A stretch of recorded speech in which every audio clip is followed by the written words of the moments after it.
Hi అండి, welcome to my channel. నేను మీ శ్రావణి. ఎలా ఉన్నారా అందరూ? నేనైతే చాలా చాలా బాగున్నాను. మీరు కూడా బాగుండాలని కోరుకుంటున్నాను. ఇవాళ అయితే నేను అన్నింటికి సరిపోయేటట్టు, అంటే మనము దోశ ఇడ్లీకి సపరేట్గా మళ్ళీ టమాటో కారం అలానే చట్నీ రెండు చేసుకుంటాం కదా, అలా కాకుండా ఇది ఒక్కటి చేసుకుంటే సరిపోతుంది. టేస్ట్ అయితే మాత్రం వేరే లెవెల్లో ఉంటుందండి. అబ్బాబ్బా, చెప్పాల్సిన పని లేదు, అంత బాగుంటుంది. రెండింటికి సరిపోతుంది. దోశ కానీ ఇడ్లీ కానీ చపాతీలో కానీ ఈవెన్ రైస్లో కూడా చాలా బాగుంటుంది. ఇదైతే తప్పకుండా ట్రై చేయండి. ప్రాసెస్ కూడా అస్సలు చాలా సింపుల్గా అయిపోతుంది. లేట్ చేయకుండా ప్రాసెస్లోకి అయితే వెళ్ళిపోదాం. ముందుగా అయితే కడాయి పెట్టుకొని ఆయిల్ వేసుకోవాలి. అలానే 1.5 స్పూన్ అయితే శనగపప్పు, అలానే ఒక గుప్పెడు దాకా పల్లీలు అయితే వేసుకోవాలి.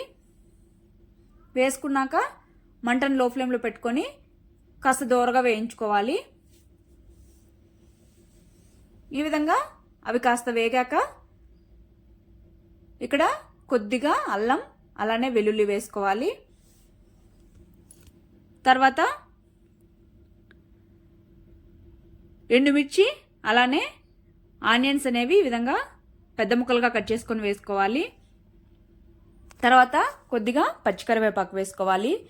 ఈ కరివేపాకు వేయడం వల్ల ఫ్లేవర్ అనేది చాలా బాగుంటుంది. ఇదైతే అస్సలు మిస్ చేయొద్దండి. తర్వాత వీటిని అయితే కాస్త దూరగా ఒక 2 నిమిషాలు ఫ్రై చేసుకోవాలి. కాస్త మెత్తబడితే సరిపోతుంది. ఈ విధంగా ఇవి కూడా ఫ్రై అయ్యాక ఇందులోకైతే టమోటోలు ఈ విధంగా పెద్ద ముక్కలుగా కట్ చేసుకొని వేసుకోవాలి.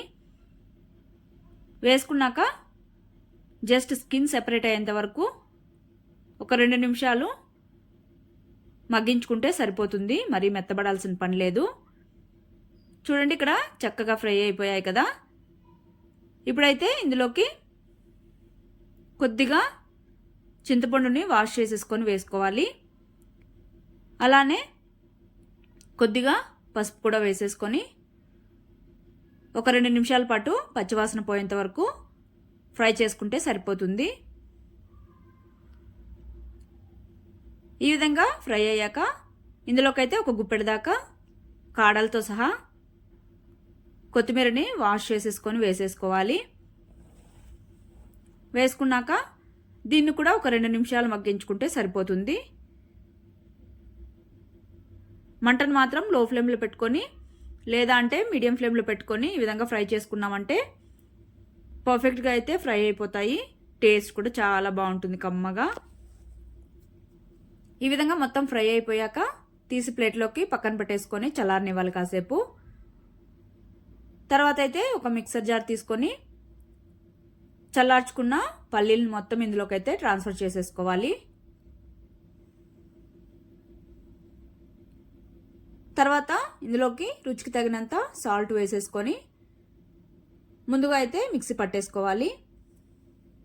ఈ విధంగా చేయడం వల్ల పప్పులన్నీ కూడా ఈవెన్గా మిక్స్ అవుతాయి.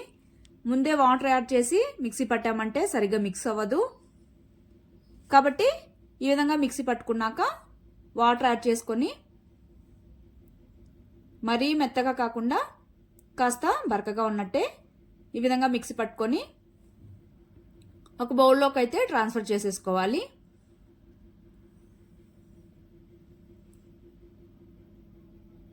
తర్వాత మీకు కన్సిస్టెన్సీని బట్టి వాటర్ యాడ్ చేసుకొని మొత్తం ఒకసారి అయితే మిక్స్ చేసేసుకోవాలి. ఈ విధంగా మిక్స్ చేసుకున్న తర్వాత పోపు అయితే పెట్టేసుకోవాలి. ఆల్రెడీ కడాయిలో ఆయిల్ వేసుకొని హీట్ ఎక్కించాను. తర్వాత ఇందులో కొద్దిగా ఆవాలు అలానే జీలకర్ర వేసుకొని చిటపట్లానివ్వాలి. తర్వాత ఇందులోనే కరివేపాకు అలానే ఎండుమిర్చిని కూడా వేసేసుకొని మంచిగా ఫ్రై అవ్వనివ్వాలి.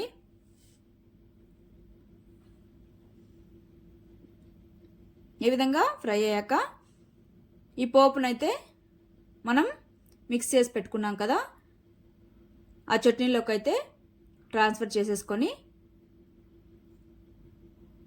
మొత్తం ఒకసారి మిక్స్ చేసేసుకొని సర్వ్ చేసేసుకోవడమే. చాలా సింపుల్గా అయిపోయింది కదండి. టేస్ట్ కూడా అలానే ఉంటుంది. దోశ, ఇడ్లీ, చపాతి అలానే రైస్లో కూడా చాలా బాగుంటుంది. మనం పప్పుకు కానీ దేనికైనా సైడ్ డిష్గా వేసుకుంటాం కదా, నార్మల్గా టమాటో పచ్చడి కానీ వంకాయ పచ్చడి కానీ అలా అయినా వేసుకొని తినచ్చు. టేస్ట్ చాలా బాగుంటుంది. ఇదైతే మాత్రం తప్పకుండా చూసిన వెంటనే అయితే ఒకసారి తప్పకుండా ట్రై చేసి దోశ కానీ ఇడ్లీ కానీ లేదంటే చపాతీకైనా దేనికి తిన్నా కూడా టేస్ట్ మాత్రం చాలా బాగుంటుంది. మీరే తిన్నారంటే వావ్ అంటారు. ఇది మాత్రం పక్కా. సో తప్పకుండా ట్రై చేశాక నచ్చినట్టయితే ఖచ్చితంగా మన ఛానల్ అయితే సబ్స్క్రైబ్ చేసుకోండి. Okay bye, thank you for watching.